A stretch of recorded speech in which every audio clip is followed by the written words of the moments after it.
Hey, what's up, folks? Jerky Jones here. So the other day I was hanging out with my buddy, and he was telling me this story about how he was changing a part. He was working for a company and he was changing a part on a vehicle, and it was an electronic part, and he didn't take the battery terminals off before he installed the part, and it ended up short circuiting and frying the part. And his boss bitched at him, and he was so pissed. His boss was pissed, and the part cost $500.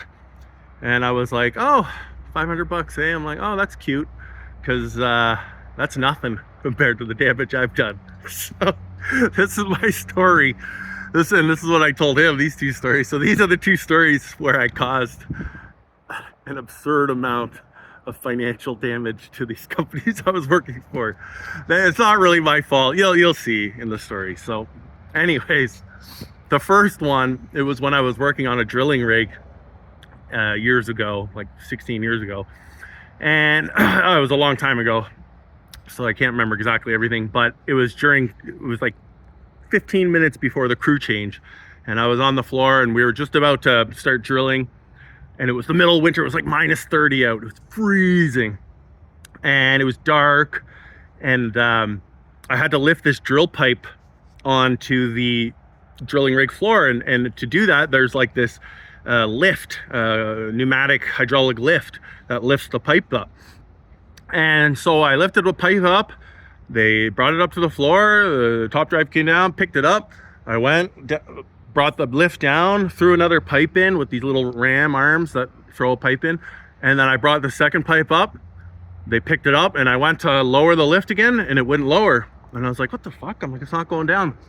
So I friggin' popped out, and I ran down the stairs, and I looked at the lift, and all of a sudden I saw this below the lift. There was this massive chain. It looks like a bicycle chain, but it's like 100 times the size. And it was all spewing out from under the lift. It was all torn apart and damaged. And I went, what the fuck? I was like, oh no. So I ran up, told my driller. He's like, what the fuck, Simon? He's like, you didn't hear it? You didn't see it? I'm like, no, you can't see under there from up here. I'm like, I didn't hear it. It's loud. Like, the lift is loud. Everything's loud, right? Like, I didn't know. I just was lifting it up. It worked the first time, worked the second time, or whatever. Like, I didn't know what the frig happened. So anyways, yeah. It was all damaged. I had no idea what the fuck. So it wasn't really my fault, but I was operating the thing. But anyways, could have happened to anyone. So, anyways, the other crew came. We did our crew shift because we were done. I was like, oh, out of my hands, not my problem now.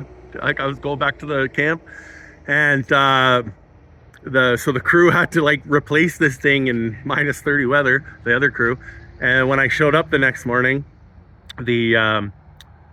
the chain was stuffed in, the broken chain was stuffed in my locker, and they were pissed, man. They were like, fuck you. They're like, we had to spend hours and hours. It's all these tiny little parts and snap rings to put it together. And it was like, yeah, to do that in -30 would be absolutely horrible. So yeah, and the tool push, the supervisor, he told me that it cost $8,000 was the cost of the downtime and the repair to fix that part. So yeah, and then he's like, this has happened before. And I remember he was bitching the next morning at crew change, and he was like, this has happened 3 times over the last 5 years. He's like, I'm sick of it. He's like, you got to check for ice. Every shift now I want you to check for ice. That's what they said it was ice was into there or something. And he's like, next time this happens, I don't care who it is or what, you're fired. So I didn't get fired, thank God. Like I said, it wasn't the first time. It wasn't really my fault, but I did get blamed for it. So that one, $8,000. And my other story is, I was driving a truck a few years ago. Sorry, I gotta put this coffee down. My arm's getting sore. Hold this up. I gotta switch arms. Just using my cell phone.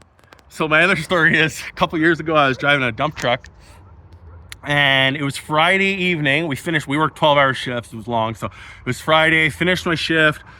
And as I was parking the truck, everything was fine all day. Right at the end of the shift, I was parking the truck in the yard at the end of the day, and I forgot to put it in reverse or something, and the truck jumped, like leaped behind. I went, whoa, what the fuck? Like, usually you put it in reverse or you put it in first, it just sits there until you hit the gas, right? This time, as soon as I put it in reverse, it like jumped back, and I went, oh, weird. But it was the end of the shift, so I was like, whatever, I'm out of here, like, deal with it on Monday. So I didn't really think of it. Monday came, got in the truck, and I had to go. I remember I had to go right away to go help like a pavement crew or something.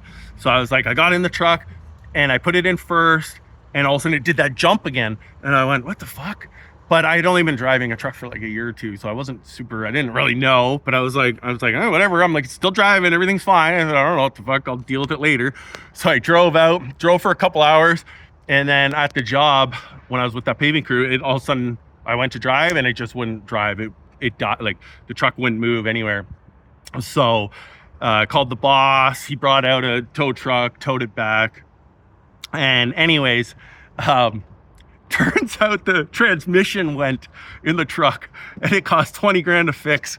Now, again, and then so this old guy that worked, another driver, when I parked the truck on Friday, he was washing some of the trucks, and he stayed for another hour or two, and he got in the truck that I was driving and like moved it to wash it. So then Monday when it came, or the next day when they were like, oh, the transmission went and this, he was like, right in front of everyone, he fucking bitched me out, and he was like, you were driving that truck on Friday.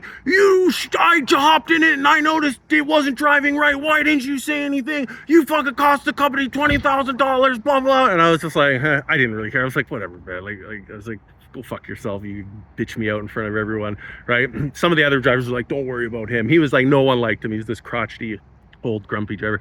But I was thinking, I'm like, well, if you hopped in it, why didn't you say anything? If you noticed something, like, you're fucking been driving for 30 years, you should have known what it was or said something.